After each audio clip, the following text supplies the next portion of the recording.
everybody, and welcome to GenFriends. I'm your host, Cheri Hudson Passey from Carolina Girl Genealogy, and with me tonight is Melissa Barker, the archive lady. Hi, Melissa. Hello, hello. And Laura Hedgecock from Hi, greetings from Michigan. Well, we thought it would be fun with all the schools getting out for summer and the graduations to talk about school records and where you can find them, what we might have, and how they can help you in your research. So, did anybody bring anything to share? I brought a bunch. Good. This was such a good assignment for me because I have this box that has all these records and photographs and letters in it. And I pretty much know what's in it, but I've not scanned it. So I spent the afternoon scanning and going back through things. And I had a lot of fun. And actually, I can tell you later, I discovered one thing that's not education related. But I'll share the screen. I'll show you what I found. Share.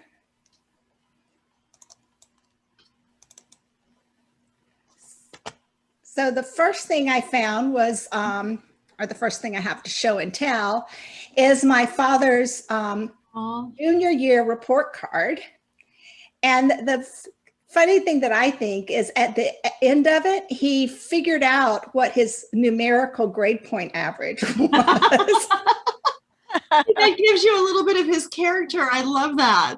I know. And there's so many, and the fact that his teacher was Miss Bess, I just thought that was so cool. And I also found when he went to a reunion in '74 that he had a little booklet full of everybody's names and addresses that graduated with him. Oh. So I don't need it, but that's a great resource if somebody was looking for something like that. And then this was already scanned. This is him in his baseball uniform playing for George Washington High School. And this is in Danville, Virginia. And this one I happened to find online. I have his old yearbook. So I had this picture. But what I thought was cool is this one has some person's well wishes. Best of luck to a swell pal, etc. And I also I read love sports, intelligent, very likable, quiet, but on the beam. I mean, they nailed my dad back in high school. You know, Laura, I was just going to say, I don't want to interrupt you, but you made such a great point with that. You've got that original, but people, libraries, schools, archives are asking for these yearbooks and they are digitizing them. And so you never know what you may find in one of these where your person wrote something in somebody else's yearbook, you know, and you can find things that friendships and things like that that you didn't know about. So look, So like in something like this where it says that he played baseball, you should go to that baseball page and see if your person had written something on the baseball page. And this was probably his proudest thing. This is a certificate that he was entitled to wear the GW monogram. Whoa. And this was for baseball. So then I found I found articles, and it's called the Chatterbox from January 21st, 1949, about the basketball team who lost to the Dragons. And so this is my dad right here. Oh. So I thought it was cool that he had saved that all this time. This one came out smaller because I merged it, but this, I don't know what happened there. But this was the baseball team who were called the DW Stick Swingers, if you could believe it. And even if I read the article, which I hadn't in a long time, I'd forgotten he played right field. And this even has his individual summaries of his stats. Wow. Like, runs batted in, etc. He had 1 home run that season. So it's just cool story stuff that you can find. Now, this part of it, it really confirms like family tradition, which I don't think he lied about it, but still, this is the certificate that he had earned a scholarship to go to Washington and Lee, where he went for 3 years. And this was a little invitation to go to the president and his wife's home for an hour. Oh, very nice. But he ended up at Lynchburg College, apparently as a result of a bad breakup with a girl. He kind of like lost everything and ended up switching schools. So he actually graduated from Lynchburg College instead of Washington and Lee. But here's his student ID. Now, this is one of my favorite things to show people. This is a picture of the one room or it's the community school. And there were multi-grades in each classroom. And this was the year before my mother started school. And this is in Lunenburg County, Virginia. And one of the points I always like to make is you have to look really closely at the photographs, because my Uncle Joe is on the front row here. And if you look closely, he went to school with no shoes. So this was in the Depression. This was Uncle Joe was born in 1930. So it looks like he's 6 or 7 here. So, and it tells you so much about the family and the community. Like if Joe didn't have any shoes, that didn't mean he couldn't go to school. You know, it was just a different world. We can't imagine that. But then I also found my mother wasn't quite as much of a scholar as my dad. This is her high school. This is her junior year report card. And apparently her senior year, which is here, I made it smaller because she would be embarrassed, even though she's been gone 23 years. She kind of had some senioritis, and when it came to bookkeeping, she made a couple of Fs. And she went to junior college, and here's her diploma. And then this is from Meredith College. That's when she started there for her last 2 years. And this isn't really an education record, but it's a blood donor certificate for my dad. And he said it was in Kappa Sigma, which is a fraternity. Yes. So that was then with Washington and Lee. So I kind of threw it in with the education things because sure, that's a clue to maybe find it's a clue of the one day the fraternity did something. But now that you know, I mean, that's just proof. If you didn't know he was in a fraternity, there you go. That shows you. And then maybe the school has some records from that time period that have something to do with your father. So right. And it's an important record. Yeah. So that's what I brought to show and share. Right. Now, Laura, are these all home sources? So yes. The only one that was online was that one little yearbook.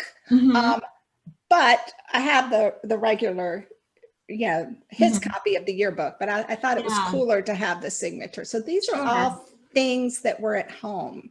Yeah. And I think people forget to look and see what's at home. I know it was place you should always look. It wasn't until after he died that we started looking, okay, what's in this box that was up in that closet forever? We didn't even know. So. Right. Those are some great things. Melissa, do you mind if I go next? Because you are such an expert on school records. I want you to have lots of time. Oh, Melissa, I wanted to question you though. See this little the little blood donor card? Yeah. You know when they say people are card carrying whatever? Yes. My dad was a card carrying everything. He had his library card, his blood donor card. He could umpire basketball. He could umpire baseball. It was a member of a music club. Is there a special kind of archival material for little cards like these that are like wallet-sized cards? I tell you what, while Cheri is presenting hers, I will get something and show you. Oh, okay. For that. Super cool. Very nice. Well, mine are home sources too. The first thing I have is this is my grandmother's yearbook. And I wish that I had really looked in this yearbook before she passed away. Because her picture's in here, and I'd seen this picture before, but the things that she was involved in, my mom didn't even know this when we read. She was a treasurer of her homeroom. She was on student patrol. She did the needlecraft club, the cooking club, the Kodak club, which is the picture, club. Wait, your grandmother? Yeah, and we never knew any of this stuff. She never talked about it. And she was the secretary of the cooking club. We had no idea. So like you said before, you see these things and then you go back and look and see if there's pictures of them, right, from these clubs. And there are. So there's pictures in here that we'd never seen of her because she's with those group of boys or girls. And also what we really loved, because it sounds so much like her, you know how the seniors, they always put a quote in? Mm-hmm. So her quote is, "Blushing is the color of virtue." I love it because it's so my grandmother. But I wish that I had really paid attention to this.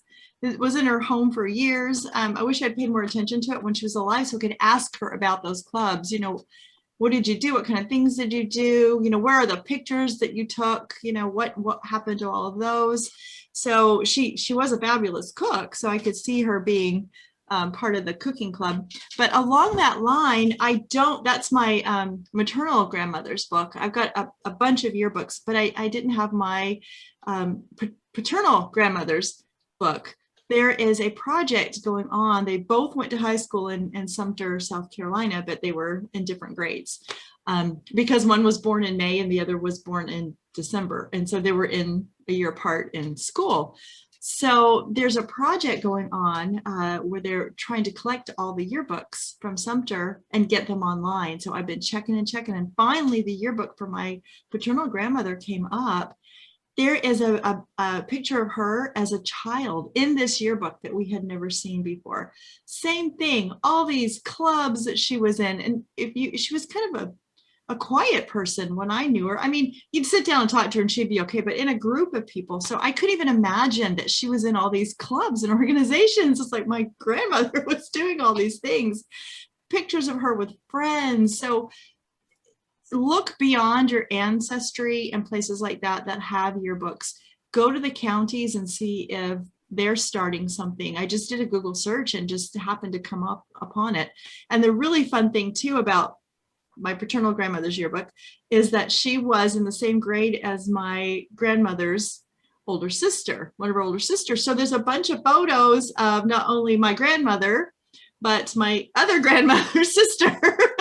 So, because they were in the same grade, small town, but so that was really fun. So not only did I get that, but I got to tell her descendants, there are pictures. I found pictures of her in this year's yearbook as well. So you need to get in there and look so that you can find these photos. So check years, ahead and behind and see some schools did pictures from their, 9th grade year up to 12th grade. Some in the rural communities only did the seniors. So it just depends on the area. And real quick, because I want to give Melissa a lot of time. Books. We found this old book. The last time it was printed was 1915, and it's an English book. It was found in my grandmother's house, but it didn't belong to my mom or my uncle. It's some other person's name in it, but if I have looked to see if I can find him and see who he was, because there's addresses of people in here. I'm thinking, oh my gosh, are these schoolmates or these family members? I don't know. And he's got notes written all through the book.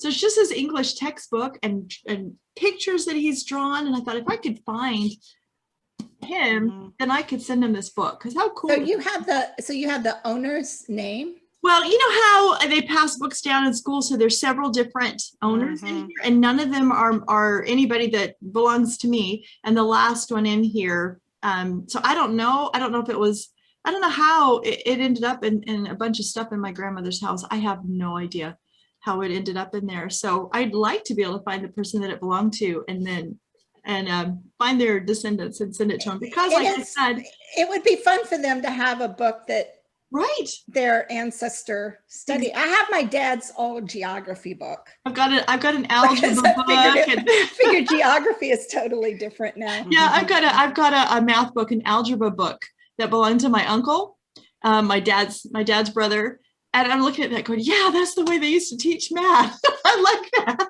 So that math makes more sense to me. So, and the last little thing that I wanted to show you was my mom's brother died unexpectedly in 1999. And I guess my grandmother had kept all this stuff. And when we were going through her house, even my mom had not seen this. These were these little school memory books that they used to give out. It's hard to see with the virtual background, so put it right in front of your face for a second. Okay. Oh, there we go. Can you see it? You see it? What I love about this is he collected, this is from 1957, I think. But he had the teacher sign it, but there's places where he put pictures of friends. And so like this one is that special someone, you know. That's so cute. It is so cute. I wish I'd known about this. And it says not special. Oh, there goes my ring light. It just fell off the table for some reason. Anyway, but he wrote in here, not special. I don't know why. That may have come later after they broke up. I was just in junior high, but I just think that is hysterical that he took the time to put her picture in there. And then I agree with Melissa. Probably not special was probably added later. Yeah. Yeah. Or at least the not. Yeah. Classmates. And then signatures, there's poems, and you know how, kids do when they write silly poems and things. But what's especially funny to me is the very last page, and I know y'all can't see that, but it's a list. And it's in my grandmother's handwriting. This is not his handwriting, and it's a list. It's a shopping list of like school clothes. Hey, that's what she had near her. That's what she opened and she wrote on. She picked up his school memories book and wrote a shopping list in it of school clothes. That cracks me up. It's so funny. But I love this because he didn't have any children. He was married, but they didn't have any children. So these are kind of things that I can keep to help keep his memory alive, and share his life so it's not forgotten. So anyway, the last thing I was going to encourage people to do is don't forget the newspapers. Check the newspapers about school events where your ancestors lived. I discovered that my grandmother's mother played the piano. That's nothing that she had ever told me that her mother did. Her mother died when she was 14. She should remember that, but it's nothing that she had ever passed down. But they were having graduations and she was the one playing. She went to the school, but she was the one playing the piano for the special musical numbers in this school. And so that's something I never knew about, but I found out from the newspaper. So newspapers are a really great source to find your, these stories about schools and what's happening and things like that. So that's always check the newspapers as well. But anyway, I want to turn the time over to Melissa because Melissa knows a lot about school records. So we're even she wrote a really good article on it. We're going to put that in the blog. And can you tell I'm tired? I've been at an institute all day. Sorry, everybody. We're going to put the link in the post. And also for those of you that have legacy webinar subscriptions, she's also got a webinar about school records in there, so you want to check that out. Yeah. Well, I'm glad I went first because I sure wouldn't want to follow her then. She knows her stuff when it comes to school records. Well, I'll tell you what, I actually did not. I've been a genealogist since 1990. That's 31 years. And for many of those years, I did not give school records much thought. I didn't think it would contain that much genealogical information. So 10 years ago when I became an archivist, and very fortunate in that our local area has a lot of school records that survive. We have our school minute books, school board minute books dating back to 1895. That's so fabulous. We just in the last 2 or 3 years, the school board actually had forgotten about some records that were stored in a trailer, like extra building beside a school, and come to find out they were the school registers the teachers used to put the grades in, the list of students, their attendance and everything in, dating back to 1920. Oh my goodness. And so they eventually transferred all. So I have a lot of school records in our archives for our county, which is fantastic. But it got me thinking about school records. So I did a presentation, and I don't have a tremendous amount of records for my family. They just didn't save very much, or some other cousin somewhere has them. And so I'm going to share with you some records that I used in my presentation. And here is, and use this to teach people about school records. Now, there's a couple of things in here from my husband's family, but you talked about newspapers. School records and newspapers is fantastic. And I'm talking about recent newspapers. Think about the idea of they would post things in the newspapers like this one. This is from Erin High School from 1943, but it was published in the 1980s newspapers. Because they were going to have a reunion. And so look in the newspapers around reunion time for stuff to be posted. Oh, fabulous idea. Out of the way. And then, so the next thing, this is another newspaper. These are some cheerleaders. Again, you know, looking in the newspapers, I love newspapers for everything. I just love newspapers. So this is actually a document from the Houston County Educational Institute. This was not like a regular public school. This was a specialty school back in the 1800s and 1900s, up until school consolidation and things like that. When you were, and even today we have specialty schools, but this would have been when an instructor, a professor, or somebody would have come into the area and started a school that was not associated with the county schools. And so this is from 1890. And then this is kind of like what I think Laura shared something. This is from one of those little one-room schoolhouses called the New Hope School. Especially in rural areas, every little community had a one-room schoolhouse.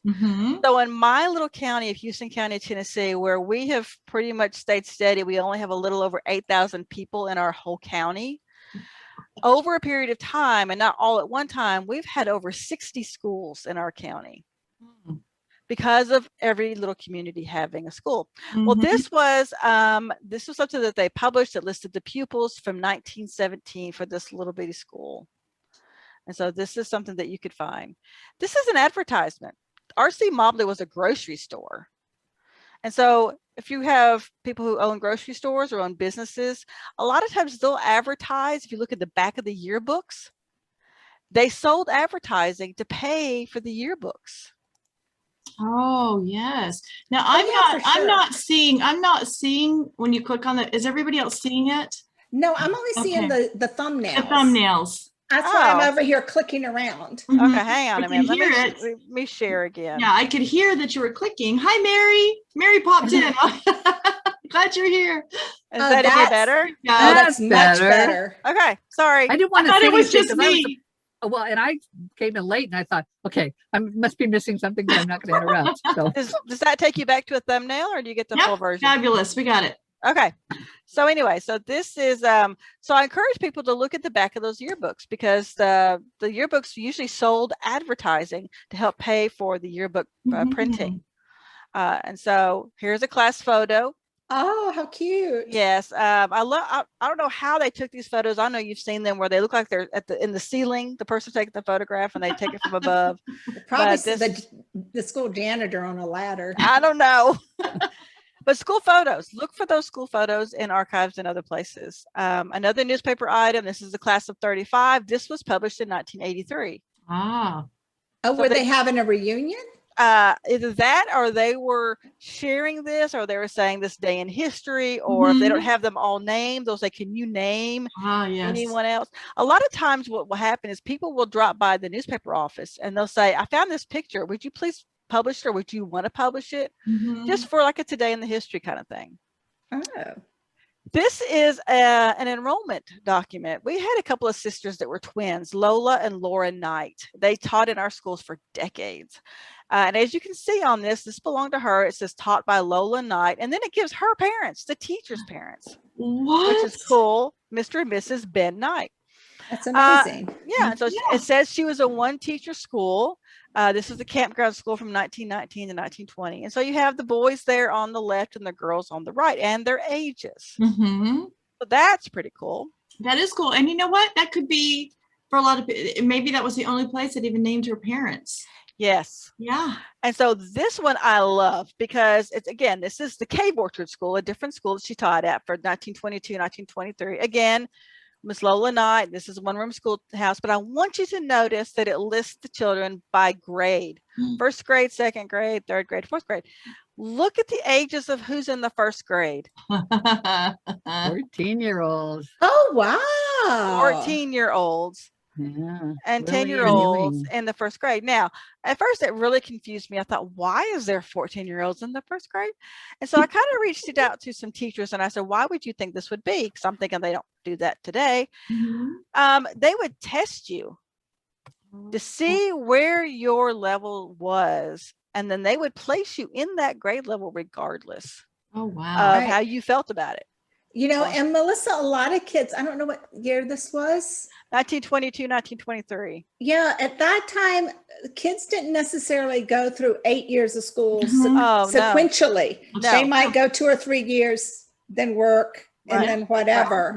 That's a good point. So you look at second grade, there's a little girl there, Lydia Bryant, who was 16 years old in the second grade. And so that made me think to myself, well, I've got to broaden my horizons for my ancestors. Maybe they didn't, maybe they were in the first grade at the age of 14. If you're looking at school records, why not look through all the, the grades there? Here's another newspaper clipping. Somebody wrote names on this one, which is great. Yeah. But this is the school they went to visit the elephant that was in town. See the elephant in the room back here. It was nice of you to mention the elephant. Yes. Miss Lola Knight, the one I just told you about, had a twin sister, Laura Knight. This was some memorabilia that was donated to our archives. As you can see on the left, those are school registers. Remember me telling you that the school had all those school registers that they donated, gave to us? Well, we had some missing ones that they should have been turned in by the teachers. Guess what? When this was donated to us by the family of this teacher, some of those registers were in her belongings. Great. And so then we have two scrapbooks. The one on top, you can see that those 1970 magnetic albums that archivists love to hate. And the one on the top, those are from the 1970s, those books, but she put in there photographs and documentation from the 1920s and the 1930s. And sadly, none of the photographs have much of any identification. And then the one at the bottom, don't forget retired teacher associations. She was part of the Retired Teachers Association. And so she has newspaper clippings, photographs of the teachers and things like that, especially if your ancestor taught.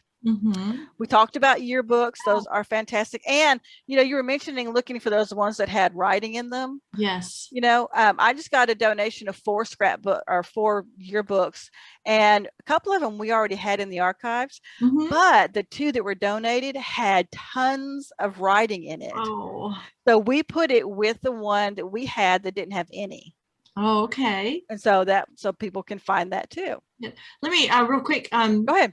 The yearbook I showed you of my grandmother actually has an obituary of teachers in it. So that tells me that teacher was very important to her. Yeah. This is another example. This is another school registry book, but I use this to show people that it's more than just your ancestor's name and maybe their grades. This is the list of the kids. This is their birth date.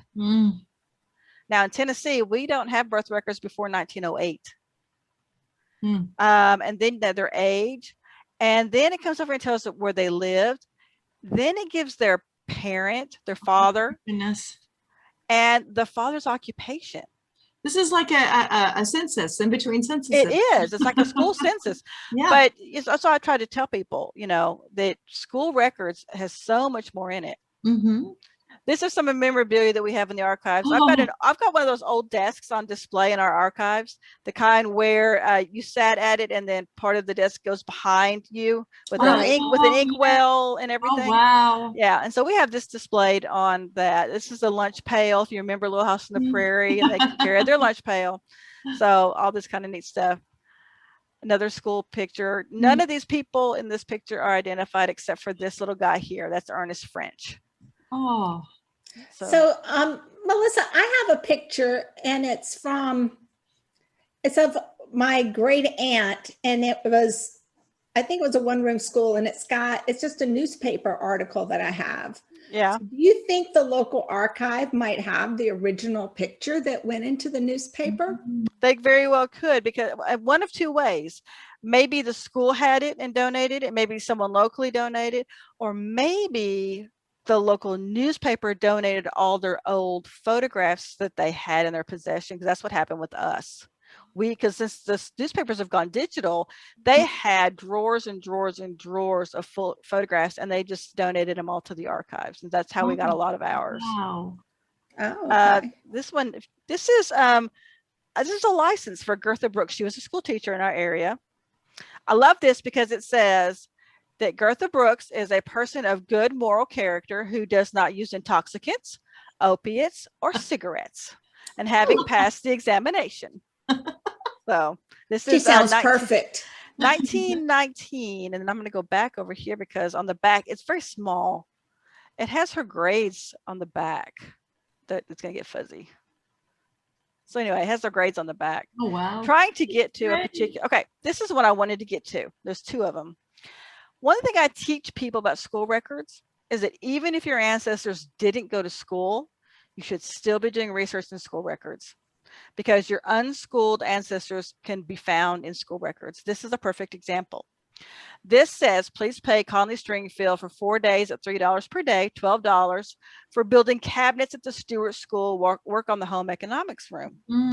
Conley Stringfield is my husband's grandfather. I knew him. He was extremely sweet. I loved him to death. And this is in 1940, before his daughter and my mother-in-law was born. Oh my gosh. Mr. Conley Stringfield never went to school. And so but still he's in the school records getting paid for doing this work. I asked my mother-in-law about this. My mother-in-law went to the Stewart School that he did this work, and she never knew that he was the one who built the cabinets for the home economic class. Oh, wow. Wow. And so I found this after he had already passed. Oh, And that's so, great. yes, isn't it wonderful? Sunday school records. Have you ever thought about Sunday school records being the type of school record? Oh. This is a Sunday school book, and it lists the children who were in that particular Sunday school. It lists their attendance, and it also lists when they transferred out to a different church, like if they moved or something like that. What denomination was that? This was a Methodist, Oh, okay. United Methodist, yeah. This is another one of those little receipts, and it's very difficult to read. This is from my husband's grandfather, great-grandfather on his mother's side. This is for Charles Blaine Herndon was his name. He cut 4.5 cords of wood for the local little schoolhouse. So, and also the school board minute books will list people who chopped wood for the school, who delivered coal to the school, who did work on the roof, all kinds of different things. And they may not have gone to school as children, but yet they're in the school records doing something with the school system. Exactly. Maybe they drove a school bus. Yeah, great way to put a person in a time and a place, especially if you can't find them in other records. And I think this is the last one. We found in some of the records, we got a tremendous amount of loose records, what I call loose records, that came from the school board, from their offices. And one of them is when they would order the high school diplomas. Oh. So that's what this is. And I've got it kind of cut up to show you. It was for the Stewart School, May the 1st, 1942. And then it lists the kids that they ordered diplomas for. Now, was that a high school? It was a one-room school that included a high school age, yes. Wow. My mother-in-law went to this school, and she always tells me the story about in the 8th grade, she was the only one in the 8th grade. And so most of the time she spent in the kitchen helping and watching, and she gives the lady's name, cook lunches, because she didn't get a whole lot of schooling that year because she was the only student in that grade. Wow. And so anyway, so that's what I've got, just to show you a small amount of what school records are out there. Don't be like me and just count them. I did that for many years until I actually saw what's possible that you can find. So you would advise us check the archives and the libraries in those towns? Everywhere. I mean, if your ancestors went to college, check with the universities and colleges that they went to, Mhm. because maybe they'll have their dissertations on file. They keep those, their theses, any other kind of records. Laura was talking about the organization that your father was part of, Kappa. Kappa Sigma. Kappa Sigma. You know, they may have records. Look for school newspapers. Oh, yes. So yeah, go ahead, sure. Mary, I'm done. I got my grandfather's grades from Dartmouth. Oh, yeah. And that was was really cool to find out, you know, what he took. And it was, I'm talking I think he started in 1898 and graduated in 1903. So just the different kind of curriculum was just so interesting, and the way that they were how they marked them was very interesting. I'm trying to prove. Go ahead. He also had something that was the New York State did these tests, and you could test your competency in all these different areas like geometry and German language. And it was I have it's kind of like a diploma from the state of New York regents of the state University of New York or something. And he did this when he was in high school. And so it listed all the things that he successfully tested in. And I also, he was only one of 3 students in his high school graduating class. And I have his oratory that he gave at graduation. And it's, I think I blogged about it a while back. It was just fascinating to read. It was the state of discontent of people. And it was something he wrote in 1898 that I swear could have been written I was going to say today. It could have been written today. Yeah, absolutely. Yeah. And it's just all about how, you know, people are dissatisfied and anti-immigrant things. And just so, I mean, it just was fascinating to read and how contemporary it sounded, you know, 120 years later. I've been trying to prove that my husband's third great grandfather paid for his grandson's schooling. Dr. William Henry Glasgow was a doctor here in the area in the 1800s. His father died during the Civil War, which had been Jesse Glasgow's, his grandfather's son. But Dr. William Henry Glasgow actually went to school at Vanderbilt University in Nashville. And this was at the time when Vanderbilt and Nashville State Community College, what it's called, they kind of were one of the same, but were splitting at the time a little bit.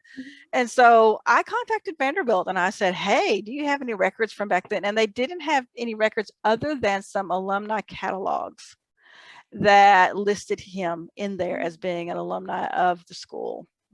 So I still haven't proven yet that his grandfather paid for his schooling, but I believe that he did, because he also donated money to a local academy that was a school. I think he was really into education, and I could just see him doing that for his grandson. Cool. Is there family tradition that he did so, or is it just your suspicion? It's my suspicion, only from the fact that his father died in the Civil War when he was young, that his grandfather seemed to really appreciate education. And it's possible he didn't pay for it, but it's one of those things I'm kind of looking into. So would there have been a pension for, was it the Confederacy that he served in the Civil War? Yeah.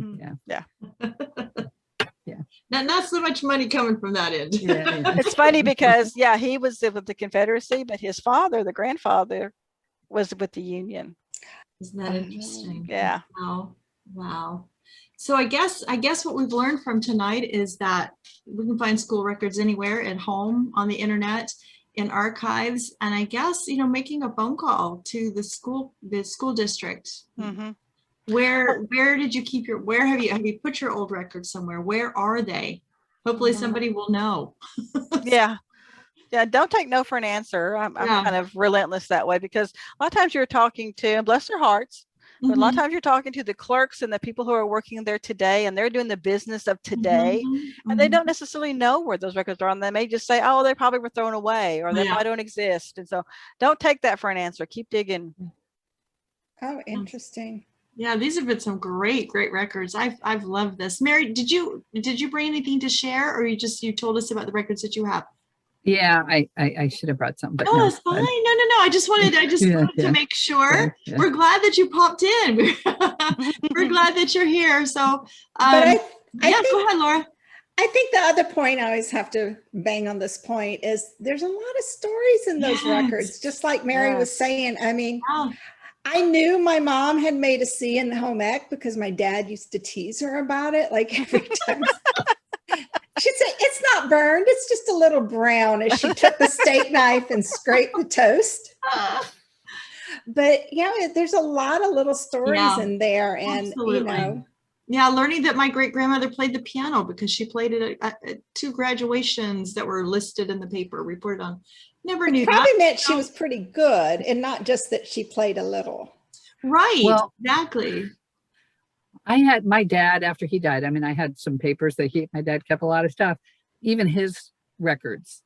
And he was on academic probation, man. I would have been in so much trouble and this, my dad, I mean, he is the smartest man I knew. I mean, I just, so smart. And I have so many stories to tell about how smart my dad was. So it's very interesting for me to read that he's on academic probation. I think he was so smart he was bored. Yeah. Oh, well. Well, my dad was a troublemaker in school, and so I would love to see if there is some school records. He was always in the principal's office for something, and so. Well, that is a good point, because a lot of times we don't share things with our kids because while they're growing up, we don't want them to know. I just remember when my son got sent to the principal's office when in 2nd grade.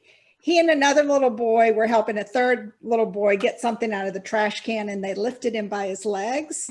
And when they saw the teacher, they let go. No. And so the kid ended up bonking his head on the inside of the trash can. And I was just appalled. So yeah, I can imagine, Yeah. if I had anything bad, I wouldn't have told him if I had ever been. Probably created a record somewhere, and it's on, So talk to your parents, find out what little what they did stories they've hidden from you. Exactly. That reminds me of a story. Several years ago, I went to a cousin's wedding in Akron, Ohio, and that's where my parents grew up.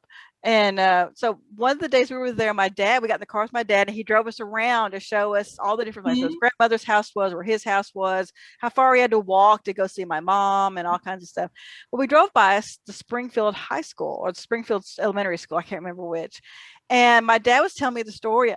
My brother was in the car with us, and he was telling the story about how he got into trouble because this was big 2-3 story school and had kind of ledges around the different stories, and he had climbed out the window and had gotten into trouble walking on the ledge. And when my dad said that, my brother piped up and he said, "I got in trouble for the same thing at the same school." Oh, and he did not know that my dad had gotten in trouble for that. Oh, wow. It was very cool. My other son was a school climber. He got in trouble for climbing the school. What is it about little boys and climbing the school? I don't know. So another lesson we've learned tonight is make sure, talk to people about these stories, I love that idea of driving them by the school, We're going to sit here and you're going to tell me about your school days. The stuff. Go through that yearbook with them, I was saying from the beginning, I wish that I had really looked through my grandmother's yearbook and sat down with her and said, tell me about this club you're in, tell me about this photo, who's in it, what kind of memories do you have? And of course I can't do that now. So if you still have loved ones still living and you've got their school yearbooks or report cards or whatever, sit down and talk to them about that before it's too late, because you just never know. You may have a school climber in your family tree. So thank you so much, ladies. This has been so much fun. You just never know what kind of records, and it's fun to branch out and not just, so many times we rely on those typical census, vital records.